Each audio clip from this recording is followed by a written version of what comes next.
Olá, sejam todos bem-vindos. Meu nome é Andressa Santos, sou professora de português e hoje nós vamos abrir o módulo 1, unidade 1. Vamos falar sobre o que, Andressa? Módulo unidade 1, vamos falar um pouco sobre intertextualidade. Vocês já ouviram falar sobre intertextualidade? Andressa, não é no terceiro ano, não me é algo estranho, não. Parece que eu já escutei alguma coisa sobre isso. Você pode me relembrar? Vamos lá. Olhem essas imagens. Mona Lisa, um quadro do Leonardo da Vinci, que está no Museu do Louvre, chiquetérrimos, né? O que isso tem a ver com a intertextualidade, Andressa? Imagem é uma arte plástica, o que pode ter a ver? Reparem bem nesse próximo. A Mônica, do Maurício de Souza. O que ela tem aqui que é similar? Quase tudo. Olhem só, a mesma posição, nós estamos falando de uma pintura, ela tem o mesmo traje. Se eu mostrasse a vocês somente a imagem da Mônica, nós estaríamos aqui, nos pegaríamos pensando assim, opa, ela está se referindo a alguma coisa que eu já vi. A imagem da Mona Lisa. Então, intertextualidade tem a ver com isso. A intertextualidade vão ser textos conversando com outros textos. Como assim? Então, lá, o que é intertextualidade? A intertextualidade nada mais é do que a influência ou relação entre dois ou mais textos, analisando as referências existentes entre eles. Tais referências podem ser notadas de formas explícitas ou implícitas e representadas sobre diferentes formas, sejam elas auditivas, visuais ou escritas. Agora faz todo sentido, Andressa. Ela pode ser visual.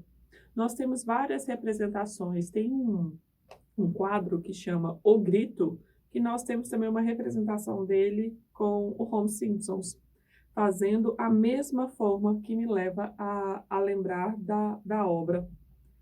Eu vou ter textos conversando com outros textos. Como assim, Andressa? Eles vão falar um com o outro? Sim, na hora de vocês escreverem algum texto, por exemplo, uma dissertação argumentativa, eu posso citar um outro texto de um outro autor.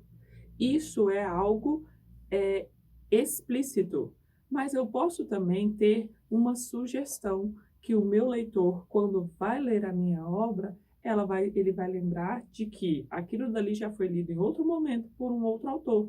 Então, eu tenho que uma forma implícita aqui no texto. Vamos lá? Olhem só esse texto aqui, e eu tenho quase certeza que todos conhecem. No meio do caminho. No meio do caminho tinha uma pedra. Tinha uma pedra no meio do caminho. Tinha uma pedra. No meio do caminho tinha uma pedra. Nunca me esquecerei desse acontecimento. Na vida de minhas retinas tão fatigadas. Nunca me esquecerei que no meio do caminho tinha uma pedra. Tinha uma pedra no meio do caminho. No meio do caminho tinha uma pedra. Uau, essa é uma poesia do nosso Carlos Drummond de Andrade. E Carlos Drummond de Andrade fala aqui de algum obstáculo que existia em sua vida. E esse obstáculo é representado pelo um objeto. Que objeto é esse? Uma pedra. Então, essa poesia, esse poema do Carlos Drummond de Andrade,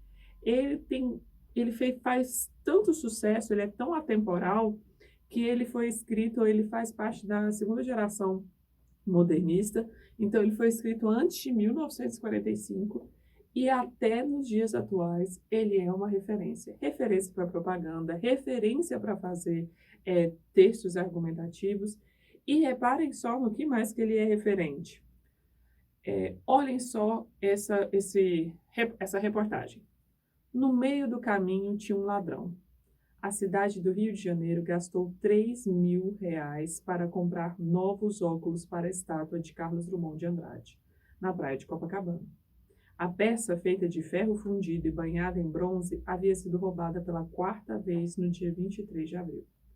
Então, quem já foi ao Rio e quem já foi em Copacabana, vai notar que nós temos essa figura lá, sentada na orla da praia de Copacabana.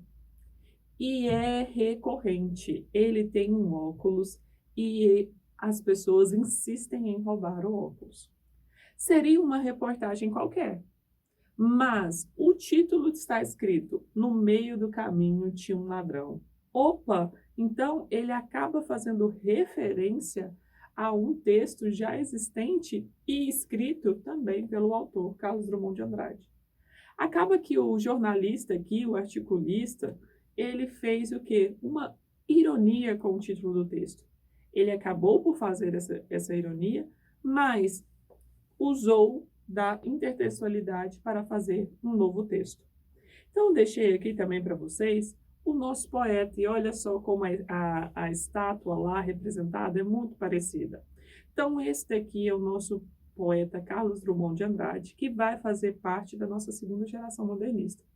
Então, ele está aí numa geração de 1930, ele faz parte de uma geração de poetas, lembrando que a segunda geração modernista ela foi dividida em poesia e prosa. E ele faz muito bem esse papel dentro da poesia. Passa por várias etapas, né? Ele tem várias fases, fases Gauche, fase da negação. Então, Carlos Drummond, ele era uma pessoa que gostaria de ser muito enganjada politicamente. Ele batia de frente com o sistema.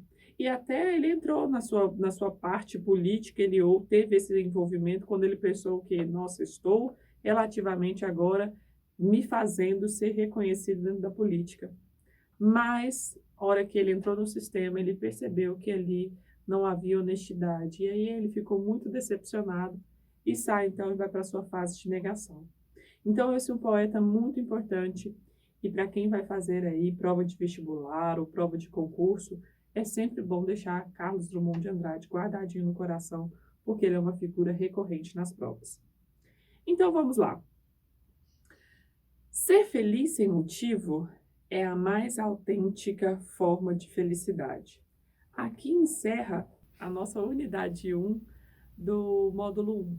Falando, então, de quê? De intertextualidade. Eu gostaria muito que vocês segurassem esse tema, esse assunto, porque ele vai ser muito importante no nosso tema 2. Até breve!